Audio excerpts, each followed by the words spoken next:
Eu estava comentando um tempo atrás com a Amanda e com o Vinícius em casa sobre governos, né? Que começou uma discussão em casa sobre governos. Aí eu falei o seguinte, vamos conversar um pouquinho do que eu me lembro de governos. Eu peguei, Edna, o governo do Figueiredo. Do Figueiredo para cá eu lembro.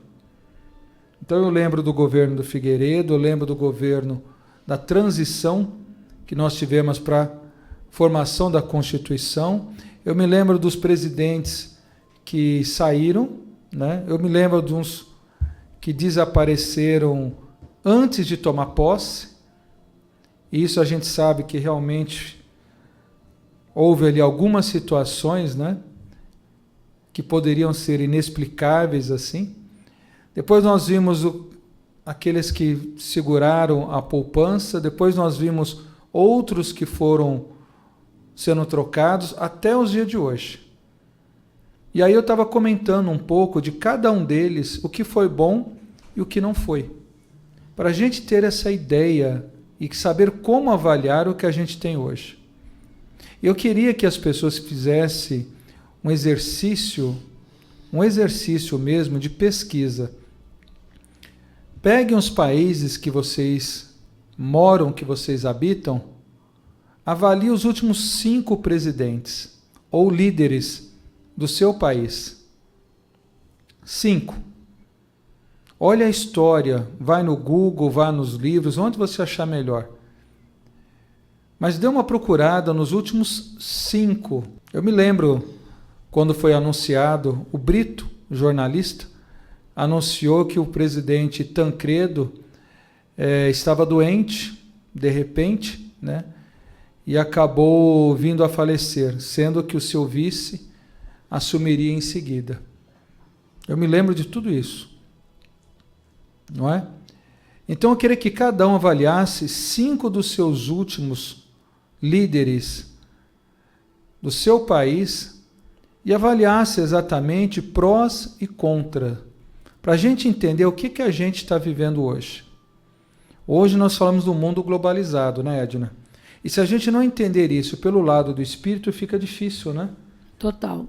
Totalmente impossível de entender. E os próprios líderes que estão hoje eram outros líderes de nações do passado. Eram outras pessoas que também no passado estavam aqui.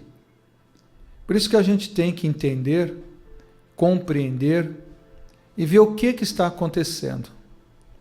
Tem países, por exemplo, hoje que detêm a construção dos chips no mundo inteiro e de placas, né, de chip no mundo inteiro.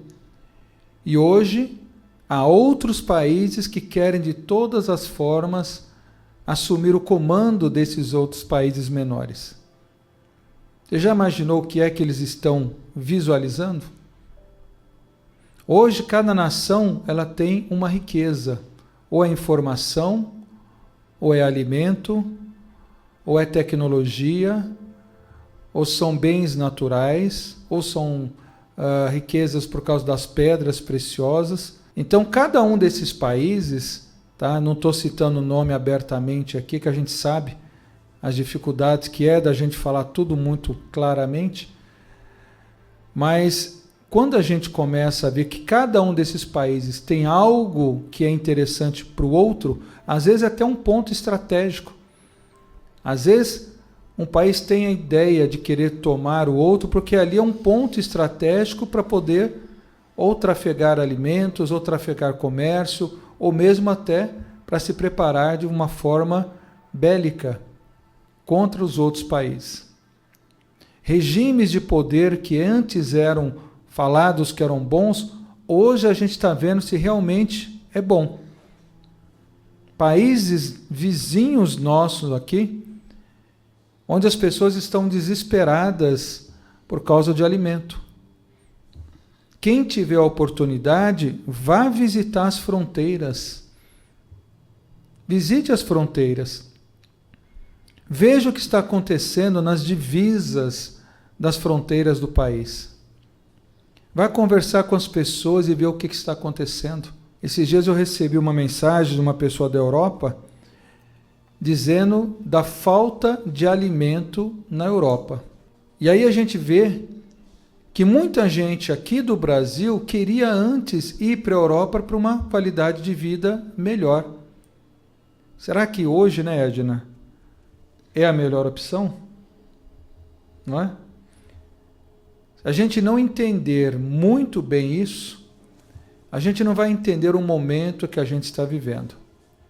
Anotem, gente, as eleições que o Brasil está agora se preparando para ter, estão sendo observadas pelo mundo inteiro.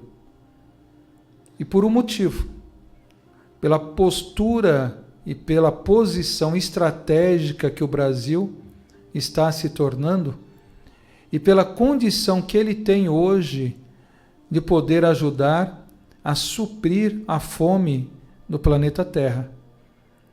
Hoje o Brasil responde por 30% a 40% da alimentação no mundo. Você sabia disso, Edna? Já ouvi falar, Gilson, de 30% mas certeza a 40%. do percentual não sabia, não. E 30% a 40% da alimentação mundial é o Brasil que produz. E do jeito que o Brasil está se alinhando e se ajustando agora, principalmente trabalhando a questão logística de escoamento, de portos que estão sendo construídos, de áreas, por exemplo, férreas, né? De ferrovias que estão sendo desenvolvidas, de melhoria, principalmente nos aeroportos. Até eu estava comentando esses dias aqui, a quantidade de aeroportos que nós temos, e eu acredito que a grande maioria das pessoas não sabem. A gente pensa em 10, 20, né?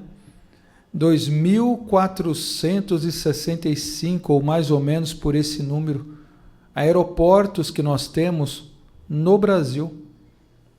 Só que não estão conectados, não estão interligados, a comunicação muitas vezes é falha de um para o outro. Pensa se você organizar tudo isso.